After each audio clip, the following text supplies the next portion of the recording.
प्रियंका को शादी करके 1 महीना हो चुका था। सारी रस्में खत्म हो गई थी। अब गृहस्थी संभालने की बारी थी और किचन भी। प्रियंका ने अपने मायके में ज्यादा कुछ काम किया नहीं था, इसलिए वह रसोई घर का काम भी इतनी अच्छे से नहीं जानती थी। इस बात का उसकी सास को भी पता था, क्योंकि लड़की देखने के कार्यक्रम के समय प्रियंका के मायके वालों ने उनसे कुछ भी नहीं छुपाया था।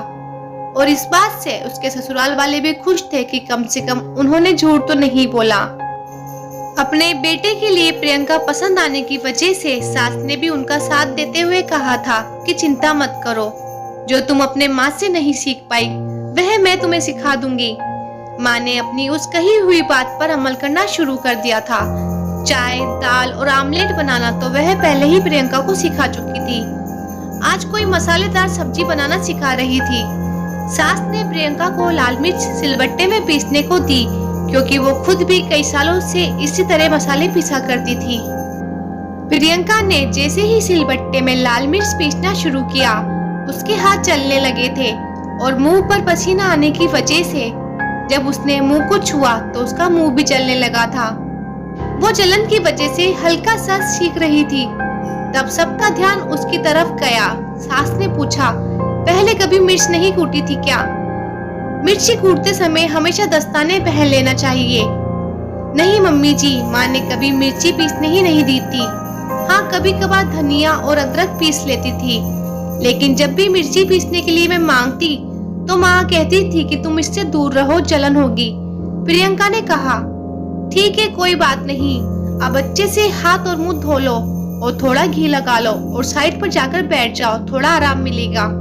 और आगे से ध्यान रखना कि हमेशा हाथ और मुंह ढककर ही मिर्ची पीसना, सास ने प्रियंका से कहा।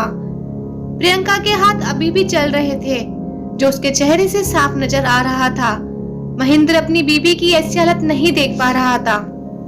अगले दिन महेंद्र अपनी ड्यूटी खत्म होने के बाद बाजार जाकर एक मिक्सर खरीद लाया और माँ को देते हुए कहा, माँ ये कंपनी से गिफ्ट मिला है, चलो अच्छा ही हुआ, अब इसके कारण अब तुम्हारा हाथ भी नहीं जलेगा।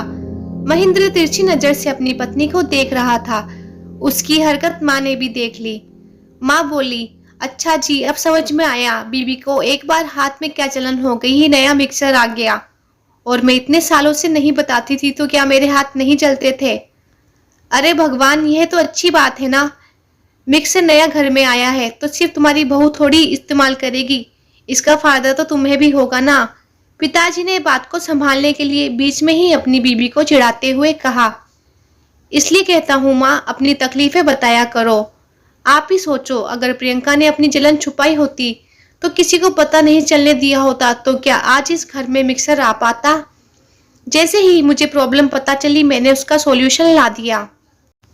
यह बात सच है कि प्रियंका मेरी पत्नी है, लेकिन यह बात भी सच है कि मैं आपका बेटा हूँ, और प्रियंका से भी पहले आप ही मेरे लिए ज्यादा महत्वपूर्ण है। अगर आपने मुझे पहले ही बता दिया होता तो मैंने तब भी इसी तरह इस समस्या का समाधान किया होता। आप अपने इस बेटे को कभी भी आजमा कर देख लेना, आपके लिए यह बेटा अपनी जान भी दे देगा। महेंद्र ने माँ से कहा। माँ अपने बेटे के मुंह से इतनी प्यारी प्यारी बातें सुनकर ही खुश हो गई और उसे गले से लगा लिया और बोली, जीते रहो मेरे बेटे। प्रियंका भी अपने पति को, अपने पूरे परिवार और खुद के प्रति प्रेम देखकर अपने आप को भाग्यशाली समझने लगी और उसके चेहरे पर एक संतुष्टि की मुस्कान छा गई। तो दोस्तों, ये थी हमारी आज की कहानी। अगर आप लोगों को ये कहानी पसंद आई है तो आप इस वीडियो को लाइक कर सकते हैं, शेयर कर सकते हैं, और ऐसी वीडियोस रोज देखने के लिए आप हमारे चैनल लाइफ लेसन स्टोरीज को सब्सक्राइब कर सकते हैं। Thanks for watching.